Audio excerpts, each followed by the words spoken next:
நேயர்களுக்கு வணக்கம். சனாதன தர்மம் குறித்து ஜென்சி கிட்ஸுக்கு இருக்கிற கேள்விகள் பதில்கள் இதை பற்றி நம்ம குரு சேனலில் தொடர்ந்து பார்த்துட்டு வந்திருக்கோம். நம்மளோட கேள்விகளுக்கு பாரதி ஸ்ரீதர் அம்மா நம்மளுக்கு ரொம்ப விளக்கமாக பதில்களை எடுத்து கொடுத்துட்ருக்காங்க. அந்த வகையில் இன்றைக்கி ரொம்ப முக்கியமான வீட்டில் இருக்கிற ரொம்ப முக்கியமான பூஜை அறை பற்றி நம்ம பேச போகிறோம். வணக்கம்மா. வணக்கம்மா. வணக்கம். வணக்கம். வீட்டில் இருக்கிற ரொம்ப முக்கியமான அறை பூஜை அறை பற்றி இன்றைக்கி நம்ம, ஏன்னா அதில் தான் கிட்ஸுக்கு வந்து அவ்வளோ டவுட் இருக்கு. இது ஏன் பண்ணணும், அதை ஏன் பண்ணணும், இதுன்னு ஒரு இப்போ கட்டுற வீடுகளில் பூஜை ரூமே இருக்கிறது இல்லையா, ஒரு ஷெல்ஃபை கொண்டு வந்து வச்சிடுறாங்க.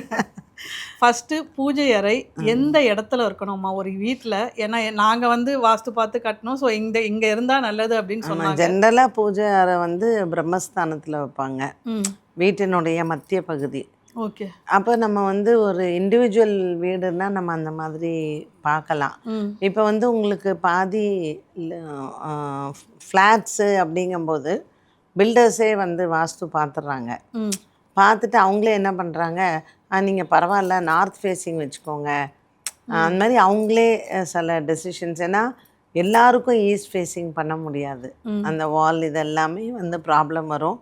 And when it comes to a gated community, ஒரு 200 பண்ணுறாங்க 300 பண்ணுறாங்க அப்படிங்கும்போது, அதனால் ஜென்ரலி ஈஸ்ட் ஃபேஸிங். இப்போ உங்கள் வீட்டில் நீங்கள் இண்டிவிஜுவல் ஹவுஸ் பண்ணுறீங்க, இல்லை நீங்கள் ஒரு பெரிய ஒரு 2500 ஸ்கொயர் ஃபீட்டில் ஒரு ஃப்ளாட் பண்ணுறீங்க அப்படின்னா பிரம்மஸ்தானத்தில் அந்த வீட்டினுடைய மைய பகுதியில், ஏன்னா வீட்டினுடைய எல்லா எனர்ஜியுமே நடுவில் தான் வரும். ஓகே. அதனால் பிரம்மஸ்தானம்னு சொல்லக்கூடிய மத்திய பகுதியில் பூஜை ரூம் வைக்கிறது தான் சாஸ்திரப்படி கரெக்ட். ஓகே. ஒன்று ஈஸ்ட் ஃபேஸிங்கில் சுவாமி படம் வைக்கலாமா, இல்லை நம்ம ஈஸ்ட்டை நோக்கி நம்ம வந்து அது எப்படி வேணாலும் வச்சுக்கலாம், ஈஸ்ட் வெஸ்ட் எப்படி வேணாலும் வச்சுக்கலாம், அது வந்து பிரச்சனையே கிடையாது. ஓகே. நீங்கள் வந்து இப்போ நம்ம ஈஸ்ட் ஃபேஸிங் நிற்கிறோம், வெஸ்ட் பார்க்குற மாதிரி சாமி இருந்தாலும் இட் இஸ் ஓகே. ஏன்னா நம்ம அப்படி தான் பண்ண முடியும். அப்போது ஜென்ரலி சாஸ்திரப்படி என்ன சொல்லியிருக்குன்னா, நீ ஈஸ்ட்டோ வெஸ்ட்டோ எப்படி வேணாலும் வைக்கலாம், ஆனால் நீ வந்து வடக்க பார்த்த மாதிரி நின்று சுவாமி கும்பிட்டாலே போதும், அதுவும் நமக்கு நல்ல பலனாக கொடுக்கும். ஸோ ஐயோ நான் வந்து வெஸ்ட் ஃபேஸிங்கில் நிற்கிறேனே அப்படின்னு நீங்கள் யோசிக்கவே வேண்டாம். You can stand facing north. நீங்கள் நார்த் ஃபேஸ் பண்ணி வடக்க பார்த்து சுவாமியை நீங்கள் வந்து உங்கள் வீட்டில் நீங்கள் வணங்கலாம். பட் இந்த ஃபேஸிங்கில் இருக்கக்கூடாதுன்னு ஏதாவது ஒரு திசை இருக்காங்க? அதாவது ஜென்ரலி என்ன சொல்லுவாங்கன்னா, தெற்கு திசை பார்த்து சுவாமி படங்கள் வைக்கிறது அவ்வளோ உச்சிதம் இல்லை. நீங்கள் விளக்கேற்றினா கூட ஒன்று கிழக்கு முகமாக ஏற்றலாம், இல்லை தெற்கு முகம் இது மேற்கு முகமாக ஏற்றலாம். ஸோ சூரியன் உதயத்திற்கும் சூரியன் அஸ்தமனத்திற்கும் தான் அந்த முகங்கள் தான் வந்து சொல்லப்பட்டிருக்கு. தெற்கு முகம் வந்து யமனுடைய இதுங்கிறதுனால ஜென்ரலாக தெற்கு முகம் பார்த்து பண்ண மாட்டான். நம்ம இறந்தவங்களை அந்த டைரக்ஷனில் தான் வைப்போம். இறந்தவங்களுக்கு மட்டும்தான் தெற்கு முகமாக விளக்கேற்றுவா. மற்றபடி வீட்டில் விளக்கேற்றும் பொழுது கிழக்கோ மேற்கோ தான் திசை பார்த்து ஏற்றுவாங்க. ஓகே. இந்த விளக்கேற்றுறதுலே வந்து டெய்லி 2 வேளை வந்து கண்டிப்பாக நம்ம ஏற்றணும். சூரிய உதயத்துக்கு அப்புறமாவும் இது பண்ணதுக்கு அப்புறமாவும். அதில் வந்து அந்த விளக்கு ஏற்றுறதுலேயே எத்தனை முகம் ஏற்றணும், எந்த எண்ணெய் விடணும், அப்புறம் எத்தனை திரி போடணும், இந்த திரி வந்து இது பண்ணி தான் போடுவாங்க, அது ஏன் பண்ணணும், அதுக்கு பின்னாடி இருக்கிற சயின்ஸ் பற்றி நீங்கள் சொல்லணும். இப்போ இன்றைக்கி இருக்கக்கூடிய ஒரு பரபரப்பான வாழ்க்கை சூழல் தான். வேலைக்கு போகிற அம்மாக்களாக இருந்தாலும் சரி, வேலைக்கு போகாத அம்மாக்களாக இருந்தாலும் சரி, வீட்டில் குழந்தைங்கள ஸ்கூலுக்கு அனுப்புறது போகிறது. அதனால் பழைய காலத்தில் அவங்களுக்கு நிறைய டைம் இருந்தது. அதனால் ஒரு பூஜை ரூமில் டெய்லி சாமிக்கு விளக்கேற்றி அதெல்லாம் பண்ணாங்க. இன்றைய காலகட்டத்தில் நம்ம வாரத்தில் ஒரு நாள் விளக்கு தேய்ச்சாலே போதும். அதுலேயே நிறைய டவுட் இருக்கும், அது எந்த கிழமையில் தேய்க்கணும் அப்படின்னு. ஆமாம், திங்கள் அண்ட் வியாழன் தேய்க்கலாமோ? ஆமாம், புதன்கிழமை கூட தேய்க்கலாம், தப்பு இல்லை. ஸோ செவ்வாய் வெள்ளி மட்டும் தேய்க்கக்கூடாது, மற்றபடி உங்களுக்கு என்ன நாள் கன்வீனியன்ட்டோ தேய்க்கலாம். இப்போ விளக்கு அப்படின்னு சொல்லும்போது பஞ்சமுகம் இருக்கக்கூடிய விளக்கு நீங்கள் ஏற்றுனீங்க, ஒரு குத்து விளக்காய் ஏற்றுறீங்கன்னு வச்சுக்கோங்களேன், குத்து விளக்கு மட்டும் 2ஆக தான் ஏற்றணும். எப்பொழுதுமே குத்து விளக்கு ஜோடி தான் சொல்லுவாங்க, ஒத்தையாக பண்ணவே கூடாது. நீங்கள் யாருக்காவது குத்து விளக்கு நீங்கள் வந்து கிஃப்ட் கொடுத்தா கூட ஜோடியாக தான் கொடுக்கணும். அது வந்து என்னென்னா சிவனும் பார்வதியுமா மகாவிஷ்ணுவும் லக்ஷ்மியுமாகத்தான் அதை வந்து கன்சிடர் பண்ணுறோம். அதனால் ஒரு பெருமாளும் தாயாருமா நம்ம கொடுக்குறோம் அப்படிங்கிறது தான். குத்து விளக்கு மட்டும் ஒத்தையாக நம்ம எப்போவுமே பண்ணக்கூடாது. ஓகே. அப்போ நீங்கள் வீட்டில் டெய்லி குத்து விளக்கு ஏற்றுறீங்க அப்படின்னா ஜோடியாக தான் ஏற்றணும். ஓகே. அப்படி இல்லைன்னா காமாட்சி அம்மன் விளக்கு ஏற்றலாம். ம். ம். இப்போ நான் விளக்குலேயே ஏகப்பட்ட மாடல் வந்துருச்சு. ஸோ அதில் நீங்கள் வந்து 5 முகம் இருக்குது, ஆனால் அது குத்து விளக்கு மாதிரி இல்லாமல் ம். ஒரு சின்னதாக ஒரு தாமரைப்பூ டைப்பில் இருக்குது, ஆனால் அதில் 5 முகம் கொடுத்துருக்காங்க அப்படின்னா அதில் ஏதாவது நடுமுகம் மட்டும் ஏற்றலாம். இப்போ வர விளக்கில் பார்த்தீங்கன்னா நடுவில் திரி போட்டும் 5 முகமும் ஏற்றுற மாதிரியும் இருக்குது. ஸோ நடுவில் இருக்கக்கூடிய அந்த பிரம்ம முகம் மட்டும் நீங்கள் ஏற்றலாம். இப்போ குத்து விளக்குன்னா 2ன்னா 4 முகம் ஏற்றுற மாதிரி வருமாமா? 5 இதில் 2 அதில் 2 இல்லை 5 5 5 இருக்கும் இல்லையா? இதில் ஒன்று அதில் ஒன்று ஏற்றலாம், இதில் 1 அதில் ஒன்று ஏற்றலாம். ஓகே. தப்பு இல்லை. ஓகே. அதே மாதிரி திரி கேட்டீங்க நீங்கள். திரியில் வந்து எப்பொழுதுமே பஞ்சு திரி போடுறது தான் விசேஷம். நூல் திரி அவ்வளோவா விசேஷம் கிடையாது. பஞ்சு திரி தான் போடணும். ஓகே. 2வது வந்து இப்போ ஒரு சிலர் என்ன பண்ணுவாங்கன்னா வெள்ளிக்கிழமை மட்டும் தாமரத்தண்டில் இருக்கிற திரி போட்டு ஏற்றுவாங்க. அது வந்து ரொம்ப ஐஸ்வர்யத்தை கொடுக்கும். ஒரு மகாலட்சுமி யோகம் இருக்கக்கூடியது தாமரத்தண்டு திரி. அது கடையில் கிடைக்கும். செவ்வாய்க்கிழமையில் வந்து பார்த்திங்கன்னா சிகப்பு திரி போட்டு ஏற்றுவாங்க. இப்போ சிகப்பு துணி இருக்கு இல்லைங்களா, காட்டன் துணியை கட் பண்ணி நம்ம திரிச்சு போட்டு ஏற்றுறது செவ்வாய்க்கிழமையில் பண்ணுவாங்க. ஸோ வீடுகளில் நம்ம வந்து இந்த மாதிரி ஏற்றணுன்னா செவ்வாய்க்கிழமையில் சிகப்பு திரி போடுறது, அதே மாதிரி வெள்ளிக்கிழமை தாமரத்தண்டு, மற்ற நாட்களில் பஞ்சு திரி, இது மாதிரி போட்டு ஏற்றலாம். அடுத்தது வந்து நீங்கள் கேட்டது எண்ணெய். இந்த எண்ணெயில் வந்து தினப்படி நம்ம வந்து ஒரு விளக்கேற்றுறது அப்படிங்கிறது பசும் நெய் தான். இப்போ அந்த காலம் நீங்கள் பார்த்தீங்கன்னு வச்சுக்கோங்களேன், வீடுகளில் மாடு இருந்தது. அப்போ பசுமாடும் இருக்கும், எரும மாடும் இருக்கும். பசுமாடு வந்து ஜென்ரலாக அந்த நெய் எடுத்து சுவாமிக்குன்னே வந்து வைப்பாங்க. எரும மாட்டு நெய் வந்து பலகாரத்துக்கு யூஸ் பண்ணுவாங்க. ஸோ சாப்பாட்டுக்கும் விளக்கேற்றுறதுக்கும் பசு நெய்யும், பலகாரங்கள் செய்கிறதுக்கு எருமை நெய்யும் பயன்படுத்தினாங்க. அண்டு வேர்க்கடலை எப்பொழுதுமே எல்லாருக்கும் தோட்டத்தில் இருக்குங்கிறதுனால கடலெண்ணெய் வந்து சமையலுக்காக பயன்படுத்தப்பட்டது. நல்லெண்ணெயும் செக்கில் ஆட்டினாங்கன்னா சமையலுக்காகவும் விளக்கேற்றுறதுக்கும் பயன்படுத்தினாங்க.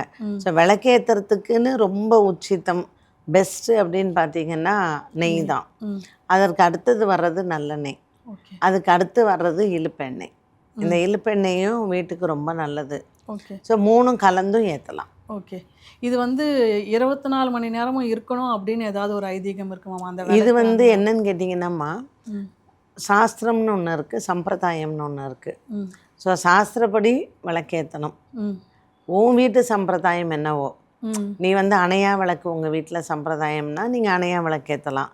இல்லை எங்கள் வீட்டில் சாயந்தரம் 6 மணிக்கு ஏற்றி 8 மணிக்கெல்லாம் அணைச்சிடுவாங்க அப்படின்னா ஒரு பூவை வச்சு நீங்கள் அதை வந்து குளிர வச்சிடலாம்.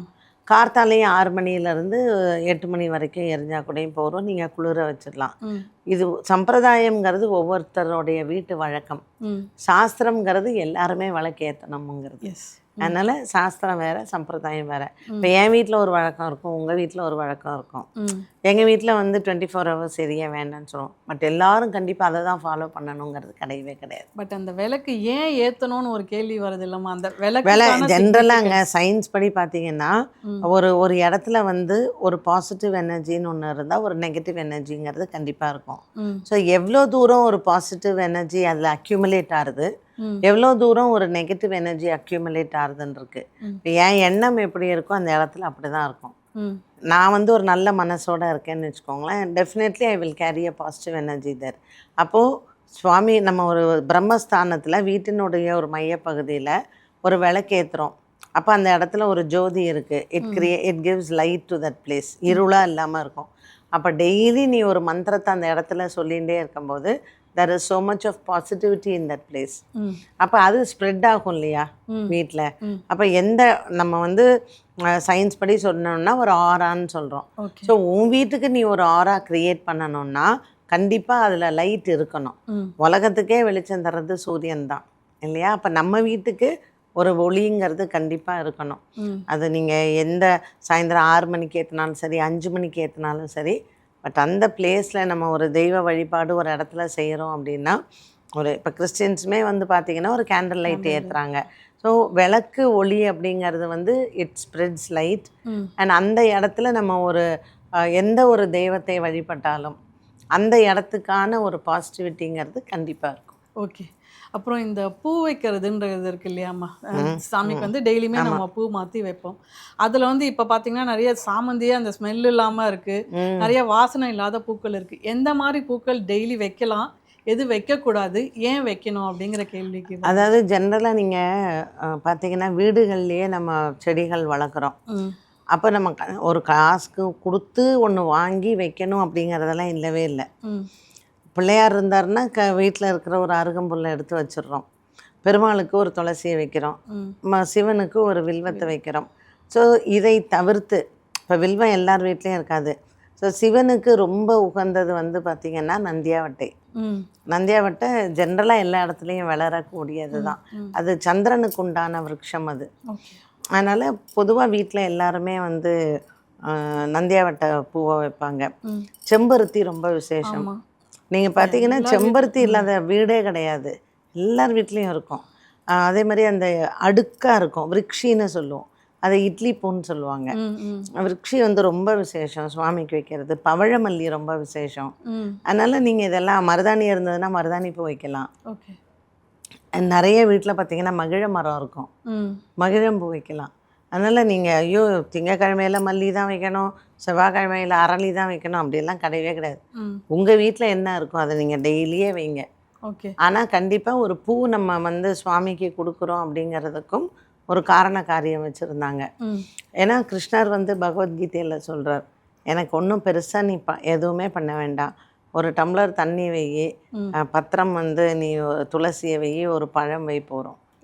எனக்கு பெருசாக நீ வந்து என்னை வச்சு பெரிய பூஜை பண்ணணும்னு அவசியமே இல்லைன்னு கீதையே அதான் சொல்கிறது. எல்லா தெய்வங்களுமே இப்போ நீங்கள் ஒரு சிவன் வழிபாடு பண்ணணும் அப்படின்னா அவருமே நீ எனக்கு விமர்சையாக இதெல்லாம் பண்ணுன்னு கேட்குறதே இல்லை. என்னுடைய நாமத்தை சொல்லு போகிறோம், எனக்கு வேண்டிய அந்த வில்வத்தை 2 வை, அது கொடுத்தாலே நான் ரொம்ப சந்தோஷப்பட்டுறேன்னு. அதனால் கடவுள் தெய்வங்கள் சொன்ன விஷயங்கள் எல்லாமே ரொம்ப சிம்பிளிஃபைடான ஒன்று தான். நம்ம தான் அதை பெருசாக காம்ப்ளிகேட் பண்ணிட்டோம். ஓகே. அப்புறம் இன்னொன்று வந்து நம்ம சமையல பூஜை அறையில் டெய்லி பண்ணுறது வந்து இந்த ஊதுவத்தி ஏற்றுறது. அந்த காலத்துலேயே அது இருந்ததா? ஏன்னா ஊதுவத்தி ஓகே, அதாவதுமா அத்தர், ஜவ்வாது, பச்சை கற்பூரம் இது எல்லாமே வாசனை திரவியங்கள். அண்ட் அம்பாள்லாம் வந்து பார்த்திங்கன்னா அவங்கெல்லாம் வந்து ரொம்ப இந்த வாசனை பிரியர்கள். அண்ட் நிறைய தேவதைகள்லாம் வந்து இந்த உபாசனை பண்ணுற தேவதைகள்லாம் வந்து பார்த்திங்கன்னா அவங்களுக்கெல்லாம் இந்த மாதிரி இப்போ தாழம்பூ வந்து அம்பாளுக்கு ரொம்ப பிடிக்கும். அப்போ நவராத்திரி டைமில் நம்மெல்லாம் வந்து அம்பாளை உபாசனை பண்ணும்போது அவளுக்கு பிடித்தமான விஷயங்கள்லாம் நம்ம செய்கிறோம். அப்போ நம்ம வைக்கக்கூடிய இந்த ஊதுபத்தி, சாம்பிராணி, தசாங்கம், கஸ்தூரி இது எல்லாமே வந்து வாசனை திரவியங்கள். அந்த இடத்துல இருக்கக்கூடிய ஒரு தீய சக்திகளை அனுப்புறதுக்கு ஆன ஒரு தன்மை அவங்கக்கிட்ட இருக்குது. அப்போ தினமும் ஒரு இடத்துல இப்போ கோயிலே வந்து பார்த்திங்கன்னா சுவாமிக்கு கண்டிப்பாக திருமஞ்சனம் நடத்தும் போது சாம்பிராணி இல்லாமல் இருக்கவே இருக்காது. அப்போ அந்த சாம்பிராணிங்கிற அது ஒரு நேச்சுரல் ஹர்ப் தான். அந்த நேச்சுரல் ஹர்புக்கு இருக்கக்கூடிய சக்தி அந்த இடத்துல இருக்கக்கூடிய துர்நாற்றம், அந்த இடத்துல இருக்கக்கூடிய துர்சக்திகள் இது எல்லாத்தையும் விளக்குவதற்கு அது நம்ம ஒரு பொருளாக பயன்படுத்துகிறோம். அதனால் அதில் சில மூலிகைகள்லாம் சேர்ந்து நம்ம வீட்டில் போடும்போது, ஒரு சாம்பிராணி போடும்பொழுது எப்பொழுதுமே அம்பாள் சந்தோஷப்பட்டு மகாலட்சுமி அங்கே இருப்பா. ஓகே. ஆனால் முன்னாடி வந்து நம்ம அடுப்பு கறியில் எடுத்து அதில் வந்து தீ மூட்டி அந்த ஒரிஜினல் சாம்பிராணி போடுவோம். அதுக்கு பதிலாக இப்போ வர இந்த கடையில் கிடைக்கிறதும் ஏற்றுறதும். ஆமாம், இப்போவே உங்களுக்கு சார்கோல் வந்து நல்ல இதில் தானே கிடைக்கிறது. நீங்கள் கேஸ் அடுப்பில் வச்சாலே தணல் ஆகிடுறது. ஓகே. அதனால் இது பண்ணலாம். பட் அதான் மார்க்கெட்டில் வந்து சில பேருக்கெல்லாம் வந்து வீசிங் ப்ராப்ளம் இருக்கிறவங்கெல்லாம் யூஸ் பண்ண முடியாது. அவங்களுக்கெல்லாம் அவங்களுக்கு ஏற்ற மாதிரியான நிறையா நேச்சுரல் இப்போல்லாம் கோவிலில் போடுற மாலைகள், கோவிலில் சுவாமிக்கு பயன்படுத்துகிற மாலைகள் எல்லாமே அவங்க இந்த மாதிரி இன்சென்ஸ் ஸ்டிக்ஸ் தானே யூஸ் பண்ணுறாங்க. நிறைய இடங்கள் அந்த மாதிரி இருக்குது. அதனால் நம்ம உடம்புக்கு எது ஏற்றதோ அதை பண்ணலாம். இப்போ இது பண்ணணும், இது பண்ணலைன்னா வீட்டில் கெட்ட சக்தி வருமா? அதெல்லாம் கிடையாது. உங்களுக்கு ஈஸ்னோஃபிலியா இருக்குது, இல்லை உங்களுக்கு வந்து இது ஒத்துக்கலைன்னா நீங்கள் அதை பண்ண வேண்டாம். அதுக்கு மாற்றாக நிறைய விஷயங்கள் இருக்குது, அதை நம்ம எடுத்துன்னு போகலாம். ஓகே. அப்புறம் இந்த டெய்லி வந்து நைவேத்தியம் வச்சுட்டு தான் சாப்பிடுவோம் அப்படிங்கிற மாதிரி பழக்கம் இருக்குது. ஏதாவது ஒன்று நம்மளுக்கு எது முடியுதோ, ஒரு பாலோ பழமோ ஏதாவது ஒன்று வந்து நம்ம நைவேத்தியம் வச்சுட்டு விளக்கு வச்சு நைவேத்தியம் வச்சுட்டு தான் சாப்பிடுவோம். ஏன் நம்ம அந்த நைவேத்தியம் வைக்கணும்? அதில் ஸ்பெசிஃபிக்காக பால் ஏன் நிறைய பேர் வைக்கிறாங்க? இல்லை பழம்னா வாழைப்பழம், அது மட்டும் ஏன் நைவேத்தியத்துக்கு அவ்வளோ ஸ்பெஷல்? அதாவதுமா இது இது வந்து நம்மளுடைய முன்னோர்கள் வந்து ரொம்ப ஒரு சிம்பிளிஃபைடான ஒரு லைஃப் தான். மாடு நிறையா இருந்தது வீட்டில், ஓகே வாழை மரம் நிறையா இருந்தது. ஓகே. அதனால் அவங்க வந்து எப்போவுமே ஒரு ஆஃபரிங் தான்.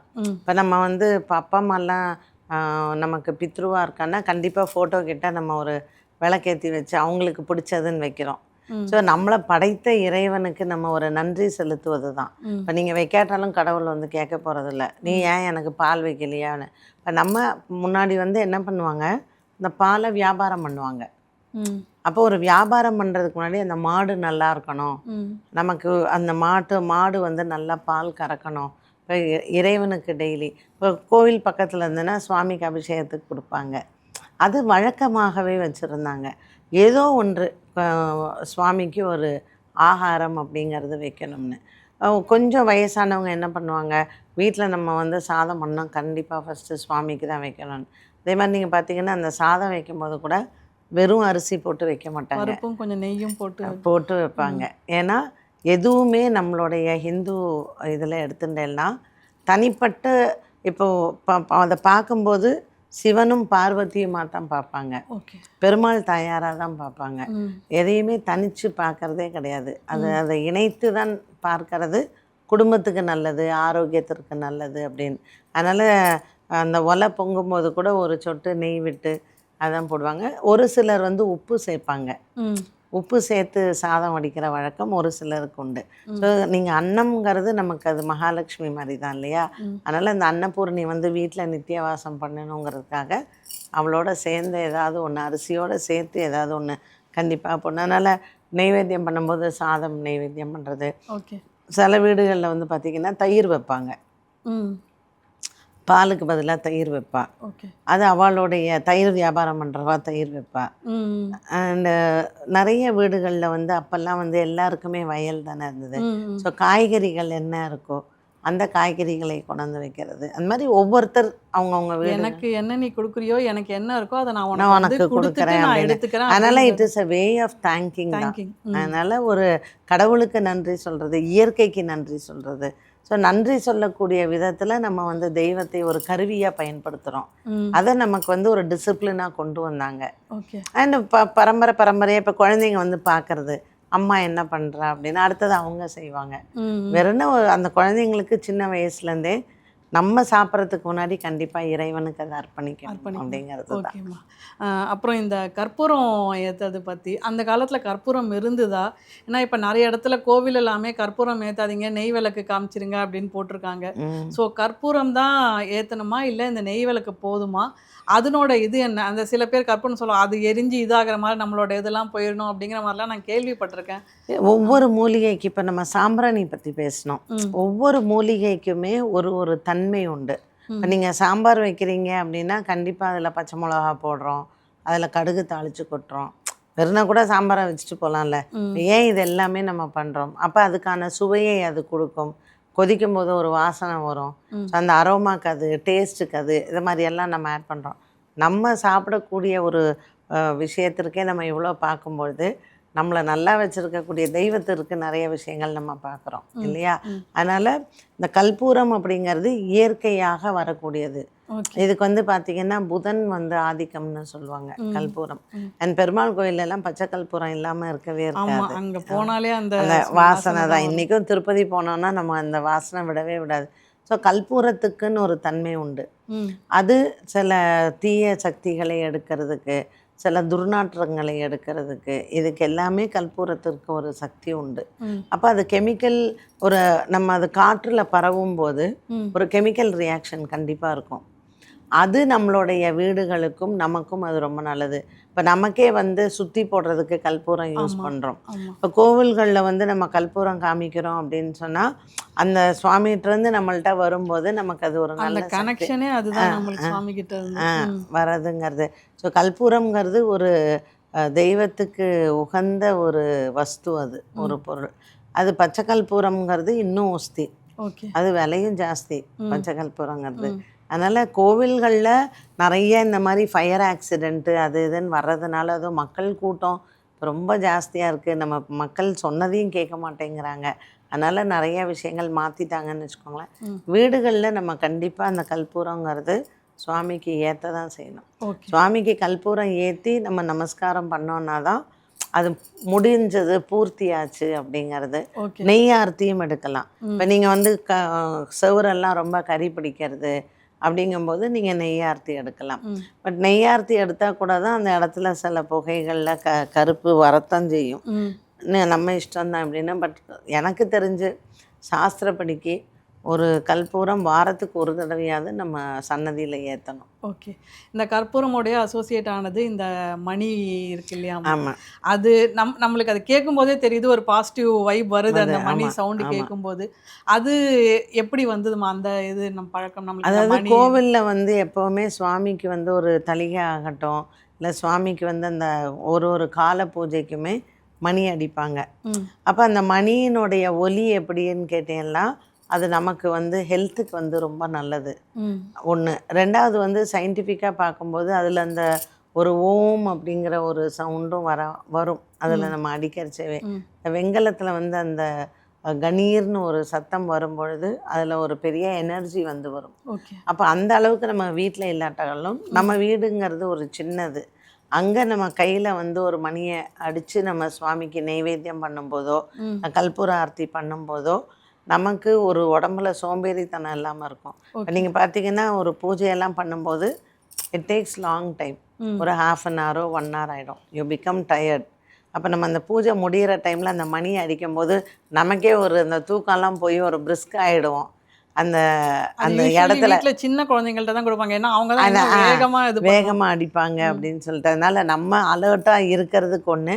இன்னொன்று, கண்டிப்பாக அந்த ஒலி சத்தம் அப்படிங்கிறது வந்து இடத்துக்குமே ரொம்ப நல்லது. நீங்கள் என்ன மந்திரம் சொன்னேலோ, என்ன மாதிரியான பூஜைகள் பண்ணி, இப்போ நம்ம இதில் எடுத்துனீங்கன்னா ஒரு பூஜை எடுத்துனாலே 1/2 hour குறைஞ்சி எதுவுமே கிடையாது. பிள்ளையாருக்கு பூஜையை ஆரம்பித்து அதுக்கப்புறம் தான் நம்ம மற்ற பூஜைகள் பண்ணுறோம். ஒரு 1/2 மணி நேரம் நம்ம இப்படியே உட்காண்டே இருந்தபோது சம்டைம்ஸ் நமக்கு தூக்கம் வரும், இல்லை நம்மளே வந்து ரொம்ப லத்தார்ஜிக் ஆகிடுவோம். டக்குன்னு ஒரு மணியை அடித்து அந்த பூஜையெல்லாம் நம்ம முடிக்கும் போது நம்மளும் பிரிஸ்க் ஆகிடுவோம். அது நமக்கும் அந்த காலத்தில் இப்போ ஒரு வீட்டில் மணி அடித்து பூஜை பண்ணுறாங்க அப்படின்னா அக்கம் பக்கத்துலேயும் அந்த காலத்தில் வந்தாங்க, பூஜை முடியறதுன்னு பிரசாதத்துக்கு வருவாங்க. ஸோ அதுவும் இட்ஸ் அ சிம்பிள். இந்த வீட்டில் என்ன பூஜை பண்ணாங்க. இப்போ நீங்கள் பெங்காலிஸ்லாம் பார்த்தீங்கன்னா சங்கு ஊதுவாங்க. அவங்களுக்கு வந்து சங்கு வந்து ரொம்ப விசேஷம். So it's a sign of நீங்கள் என்ன பூஜை பண்ணுறீங்க, ஒரு வே ஆஃப் ரிச்சுவல்ஸில் அதுவும் ஒன்று தானே. அதனால் அது எல்லாமே கம்பைன் பண்ணி நம்மளுடைய சிஸ்டமேட்டிக்காக அதை ஃபாலோ பண்ணுறதுக்காக வச்சுருந்தோம். ஓகேம்மா. இந்த இதில் ஒரே ஒரு கடைசி, அப்புறம் நம்ம வந்து வெள்ளிக்கிழமையோ இல்லை ஏதாவது ஒரு விசேஷனாலோ இந்த தேங்காய் உடைச்சி நம்ம இது பண்ணுறோம். ஆமாம். அந்த தேங்காய் அது மட்டும் ஏன் வந்தது இந்த சுவாமிக்கு பூஜை இதில்? அதோட நம்ம இதில் வந்து பார்த்திங்கன்னா 3 விஷயம் நம்ம பூஜையில் இல்லாமல் இருக்கவே இருக்காது. ஒன்று தேங்காய், ஒன்று எலுமிச்சம்பழம், ஒன்று பூசணிக்காய். நம்ம இது பூசணிக்காவை பற்றி கூட நம்ம பேசலாம் இல்லையா? ஸோ இது 3மே வந்து பார்த்திங்கன்னா நீர் உள்ள காய்கள். இப்போ சொரக்காய்க்குமே நீர் இருக்குது, ஆனால் சொரக்காயை வந்து நம்ம பூஜையில் யூஸ் பண்ண மாட்டோம். ஸோ இந்த எலுமிச்சம்பழம், தேங்காய், பூசணிக்காய் 3மே ஒரு விதமான பலி கொடுக்கறதுக்கான ஒரு இது தான். நம்ம வந்து சைவ முறையில் ஒரு மிருகங்களையோ இல்லை மற்ற இதுகளையோ காவை கொடுத்து நம்ம பண்ண மாட்டோம். அப்போ இறைவனுக்கு வந்து நம்ம அர்ப்பணிக்கிறது அப்படிங்கும்போது ஒரு தேங்காயை உடைக்கிறோன்னா தேங்காய் உள்ள அது மொத்தம் 2 பக்கமுமே வந்து பார்த்திங்கன்னா ஒரு வெண்மை நிறத்தில் இருக்குது. நம்ம ஆத்மா அது. ஆனால் அதில் இருக்கக்கூடிய நீர் வந்து நம்மளுடைய மனசு மாதிரி. ஸோ இது எப்படியா இருந்தாலுமே என்றைக்கா இருந்தாலுமே இது நம்ம இறைவனிடத்தில் போய் சேர வேண்டியது தான். அதனால் ஒரு தேங்காயை உடைச்சு அதை இறைவனுக்கும் அதை அர்ப்பணித்து, அந்த தேங்காய் எப்படி உள்ள ஒரு வெண்மை நிறத்தில் இருக்கோ, அண்டு நல்லதுக்கும் சரி கெட்டதுக்கும் சரி தேங்காய் உடைப்பாங்க. நம்மளதில் அது இல்லாமலே இருக்காது. ஒரு செதறுக்காய் போடும்போது கூட பார்த்திங்கன்னா காய் நல்லா உடையணுன்னுவாங்க, திருஷ்டியெல்லாம் போச்சுன்னு. எலுமிச்சம்பழத்துக்கும் அதே தான். நம்ம திருஷ்டி எடுக்கிறதுக்காக தான் அந்த பழத்தையே நம்ம பயன்படுத்துகிறோம்.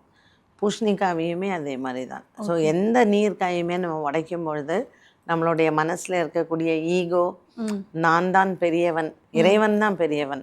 அப்போ அந்த தேங்காய் உடைக்கும் போது நம்ம ஈகோ அதில் போகிறது. என்னைக்காக இருந்தாலும் இறைவனிடத்தில் நம்ம சரணாகதி தான், அவருக்கு கீழே தான் நம்ம அப்படிங்கிறது இந்த தாத்பரியத்திற்கெல்லாம் இந்த ஜீவாத்மா வந்து போய் பரமாத்மாட்ட சேரணும். ஓகே, ஒரு சிம்பிள் ஆக்டில் இவ்வளோ இது பண்ணியிருக்காங்க அந்த. ஆமாம்மா, எல்லாமே இப்போ பழைய இதில் நமக்கு வந்து எல்லாமே சொல்லி வச்சுருக்காங்க அப்படின்னா எதுவுமே காரண காரியம் இருக்குது ஒன்று. ரெண்டாவது வந்து நீ எவ்வளோக்கு எவ்வளோ ஆன்மீகத்தில் அதில் உள்ளே போய் நீ இருக்கியோ உன்னோட வாழ்க்கை நாளைக்கு நல்லா இருக்கும். எப்படி வந்து நீ கஷ்டத்தையும் அக்செப்ட் பண்ணிக்கிற, உன்னுடைய வலிகளை எப்படி உன்னால் வந்து தாங்கிக்க முடியும், அதை கடந்து இறைவனிடத்தில் போகிறதுக்கான வழி. ஸோ எல்லாருமே இறந்து போனால் ஒரு நாள் இறைவனிடத்தில் போய் சேர்றதுக்கு தான். ஸோ அதை நம்ம மறந்துடுறோம். அதுக்கு சின்ன சின்ன விஷயங்கள் பண்ணும் பொழுது எத்தனையோ பாவங்கள் செய்கிறதுக்கு இதெல்லாம் காம்பன்சேட்டாக. இப்போ நீங்கள் சமையலறையில் சொன்னீங்க ஒரு மூலையில் ஒரு ஜலம் வச்சா நல்லது அப்படின்னு. இப்போ எங்கள் வீட்டிலலாம் பார்த்தீங்கன்னா அரிசி இத்தினோண்டில் ஒரு அரிசி வந்து கண்டிப்பாக நாங்கள் வச்சுருப்போம். அதில் ஒரு அன்னபூர்ணி வச்சுருப்போம். அந்த மாதிரி பூஜை அறையில் நம்ம கண்டிப்பாக எது எது வைக்கணும். நிறைய பேர் வீட்டில் இந்த கங்கா ஜலம் வச்சுருப்பாங்க. ஸோ அந்த மாதிரி கண்டிப்பாக இருக்க வேண்டிய விஷயங்கள் பூஜை அறையில் அப்படின்னா எது சொல்லலாம்? விளக்கு கண்டிப்பாக இருக்கணும். ஓகே, நான் சொல்லுவேன் அஷ்டமங்கள பொருள் வச்சுக்கோங்கன்னுவேன். அஷ்டமங்கலன்னா 8 மங்கள பொருட்கள். இந்த 8 மங்கள பொருட்களில் என்னென்ன வரும் அப்படின்னு பார்த்தீங்கன்னா, நீங்கள் நம்ம டெய்லி வெத்தலை பாக்கு வைக்க முடியாது. உங்கள் வீட்டில் செடி இருந்ததுன்னா நீங்கள் தாராளமாக வச்சுக்கலாம். சும்மா 2 வெத்தலை, கொட்டைப்பாக்கு. அந்த கொட்டைப்பாக்குலேயே நீங்கள் முழு பாக்கு உடைக்காமல் இருக்கும் தெரியுங்களா, அந்த முழு பாக்கு அது ரொம்ப நல்லது. ஒரு குட்டி சங்கு சங்கு வந்து ரொம்ப நல்லது வீட்டில் வச்சுருந்தீங்கன்னா. இல்லை சோழி வச்சுக்கலாம். இந்த குட்டி குட்டியாக இருக்குது, அப்படியே வெள்ளை வெள்ளையில்னு இருக்கும், அந்த சோழி வைக்கலாம். சங்கு டெய்லியுமே பூஜை அறையில் வைக்கலாம், நம்ம தாராளமாக வைக்கலாம். நீங்கள் வந்துட்டு என்ன பண்ணணும்னு கேட்டீங்கன்னா, ஒரு மண் பாத்திரமோ இல்லை வந்து மர பாத்திரத்தில் நல்லா நிறைய சில்லற காசு உங்களுக்கு என்ன இருக்கோ எல்லாத்தையும் போட்டு ஒரு குட்டி சங்கு அது மேலே வச்சிடலாம். இல்லை அரிசி போட்டு வைக்கலாம். ஓகே, நீங்கள் இப்போ அன்னபூர்ணி வைக்கிறீங்கன்னா பக்கத்துலேயே சங்கம் வைக்கலாம். ரொம்ப ஐஸ்வர்யம் சங்கு வச்சிங்கன்னா. கடல்ல இருந்து வரக்கூடிய எந்த பொருளுமே மகாலட்சுமி தான்.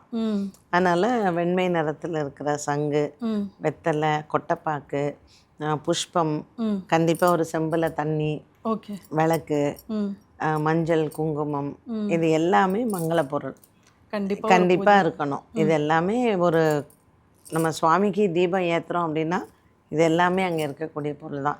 அண்ட் சின்னதாக வந்து நீங்கள் துளசி செடியெல்லாம் விற்கிறாங்கல்ல, இந்த வெள்ளியில எல்லாம் கிடைக்கும், அதே ஒரு சின்னதாக ஒரு துளசி செடி. இதெல்லாம் வந்து தெய்வம் நம்மள்ட்ட இருக்குது வாசம் பண்ணுறது அப்படிங்கிறதுக்கு இந்த அஷ்டமங்கலம் வச்சுட்டா ரொம்ப நல்லது. ஓகேம்மா, கடைசியாக இந்த நமஸ்காரம் பண்ணுறது மட்டும் நம்ம இது பண்ணிடலாம். ஸோ அவங்க ஜென்ஸ் பார்த்திங்கன்னா சாஷ்டாங்கமாக அப்படியே விழுந்து இது பண்ணுவாங்க. நம்ம லேடிஸ் வந்து ஒரு மாதிரி பண்ணுவோம். அது ஏன் அந்த பொசிஷன் ஏன் அப்படி வந்தது? அப்படி பண்ணுறதுக்கான சிக்னிஃபிகன்ஸ் என்ன? அதாவது என்ன சொல்லுவாங்கன்னா, சாஸ்திரத்தில் பெண்கள் வந்து முட்டி மட்டும்தான் போட்டு இந்த 2 முட்டியும் இந்த நெத்தியும் தான் பூமியில் இருக்கணும், அவளுடைய மார்பகம் வந்து பூமியில் படக்கூடாது அப்படின்னு சாஸ்திரம். ஜென்ஸுக்கு வந்து அவளுடைய அஷ்டாங்கம் அப்படியே இந்த நெத்தி, இந்த 2 புஜம், இந்த தாடை, இந்த 2 முட்டி கீழே எல்லாமே அவளுக்கு படணும். பட்டு தான் அவள் நமஸ்காரம் பண்ணணும். பூமி மாதாக்கு மட்டும் பெண்கள் வந்து அவளுடைய மார்பகம் படக்கூடாது. அதனால தான் நம்ம வெறும் முட்டி போட்டு நமஸ்காரம் பண்ணுறோம். அது நம்மளுடைய இதில் இருக்கிறது தான். ஸோ சாஸ்திரப்படி அப்படி அவங்க வந்து ஏற்கனவே சொல்லி வச்சுருக்காங்க. ப்ராபப்ளி பெண்கள் வந்து ஒரு கர்ப்பத்தை சுமக்கிறதுனால அவங்கள வந்து தெய்வத்திற்கு சமமாகத்தான் எல்லா காலங்கள்லேயுமே பார்த்துருக்காங்க. பெண்களுக்கான ஒரு தகுதி வந்து ஜென்ரலாக ஒரு அம்மா ஸ்தானம், அவள் வந்து ஒரு கர்ப்பத்தை சுமந்து ஒரு மறுபிறவி எடுக்கிறா அப்படிங்கிறதுனால தான் ஒரு பிடி மேலேயே வந்திருக்காங்க. அதனால தான் கர்ப்பிணி பெண்கள் 8 மாதத்துக்கு அப்புறம் கர்ப்ப கிரகத்துக்கே போகிறாங்க. ஏன்னா தேர் ஈக்குவல் டு காடுன்னு சொல்லுவாங்க. அதனால் பெண்களினுடைய அந்தஸ்து வந்து கொஞ்சம் வசதி. அதனால் அவங்க வந்து பூமியில் இந்த மாதிரி தான் நமஸ்காரம் பண்ணணும். ஓகே, அது பண்ணுறதுக்கான சிக்னிஃபிகன்ஸ் நான் அர்ப்பணிக்கிறேன் அப்படிங்கிற இது கண்டிப்பாக. அதாவது அஷ்டாங்க நமஸ்காரம் பண்ணுறச்சு மொத்தமே என்னுடைய பாடி, என்னுடைய சோல், எல்லாமே ஒன்கிட்ட தான், சரணாகத்தின்னு சொல்கிறது தானே. அதனால் நம்ம பூமி மாதாவாக இருக்கட்டும், நம்ம தெய்வமாக இருக்கட்டும், இல்லை பஞ்சபூதமாக இருக்கட்டும், இயற்கைக்கு நமஸ்காரம் பண்ணுறது. அதனால் எதை நம்ம நமஸ்காரம் பண்ணாலும் இந்த அஷ்டாங்க நமஸ்காரம் பண்ணுற போது யாரை நம்ம நமஸ்காரம் பண்ணுறோமோ we are grateful to them. Okay. அது நேச்சராக இருக்கலாம், கடவுளாக இருக்கலாம், இல்லை பெரியவங்களாக இருக்கலாம், வயசில் பெரியவங்க நம்ம பண்ணுறோம், குருவாக இருக்கலாம்.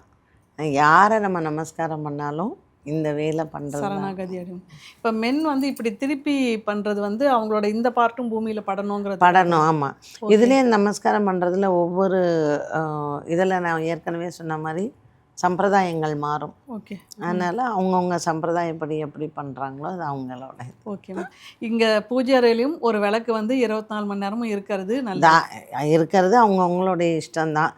சில பேர் என்ன பண்ணுவாங்க, என்னால் இவ்வளோ எண்ணெய் வாங்க முடியாது, அது ரொம்ப எனக்கு அது ரொம்ப காஸ்ட்லியாக இருக்குது அப்படிங்கிறவங்க 2 மணி நேரம் ஏற்றிட்டு அணைக்கிறதும் நல்லது தான்.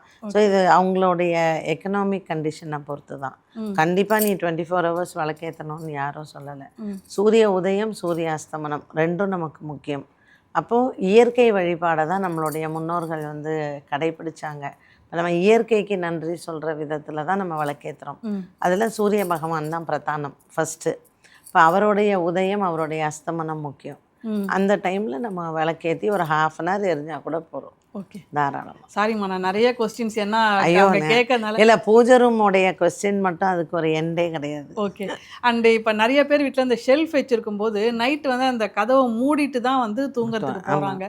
அது மூடணுமா இல்லை அதை அப்படியே வச்சுக்கலாமா? இல்லை, கண்டிப்பாக இறைவன் இருக்கக்கூடிய இடத்துல அது நீங்கள் ஒரு சுவாமி படமாக இருக்கலாம், இல்லை நீங்கள் வந்து விக்கிரகமாக இருக்கலாம், இல்லை நீங்கள் ஒரு சாலகிராமம் வச்சுருக்கலாம், இல்லை நீங்கள் ஒரு சிவலிங்கம் வச்சு எனிதிங் நீங்கள் வச்சு பூஜை பண்ணிங்கன்னா ஒரு இடத்துல டெய்லி ஒரு மந்திர பலத்தை நீங்கள் எடுக்கும்போது அந்த இடத்துல அந்த தெய்வ சக்தி கண்டிப்பாக இருக்கும். அப்போது நம்ம வந்து மானிடர்கள் வந்து நம்ம வெளியில் போகிறோம் வரோம், எப்படிப்பட்ட தீட்டு தடுக்கு இருக்கும் நமக்கு தெரியாது. ஜென்ரலாக ஒரு ஸ்க்ரீன் போடுறதோ இல்லை ஒரு எப்போவுமே ஒரு கதவை அடைச்சி வைக்கிறதோ நல்லது. ஓகே. ஏன்னா ஒரு 3வது நபர் நம்ம வீட்டுக்கு வராங்க அப்படிங்கும் போது யார் யார் எப்படி இருப்பாங்கங்கிறது தெரியாது. ஸோ கடவுளை பொறுத்த வரைக்கும் நமக்கு 2 சுத்தம் தேவை. ஆத்ம சுத்தமும் இருக்கணும், சரீர சுத்தமும் இருக்கணும், உடம்பும் சுத்தமாக இருக்கணும், மனசும் சுத்தமாக இருக்கணும். அதனால் ஜென்ரலி நீங்கள் வந்து ஒரு திரை போட்டு வைக்கிறதோ இல்லை, ஏன்னா நம்ம நிழல் அந்த தெய்வத்தின் மேலே படக்கூடாதுன்னு சொல்லுவாங்க. பட் அதில் நீங்கள் எவ்வளோ ஒரு வருஷ கணக்காக உருவேற்றி வச்சுருக்கிற இதெல்லாம் கூட போயிடும், அந்த எனர்ஜி டிஸ்சார்ஜ் ஆகிடும். அதனால் எப்பொழுதும் ஒரு திரை போட்டு வைக்கிறதோ இல்லை கதவு போட்டு சாத்தி வைக்கிறதோ நல்லது. ஓகேம்மா, ரொம்ப நன்றிம்மா. நன்றி. இவ்வளோ நேரம் பூஜை அறை நம்மளுக்கு வந்து நிறைய கொஸ்டின்ஸ் இருக்கிற அந்த இது பற்றி ரொம்ப அழகாக நம்மளுக்காக எக்ஸ்பிளைன் பண்ணாங்க. மீண்டும் அடுத்த நிகழ்ச்சியில் சந்திக்கலாம். அதுவரை நன்றி, ரொம்ப நன்றிம்மா.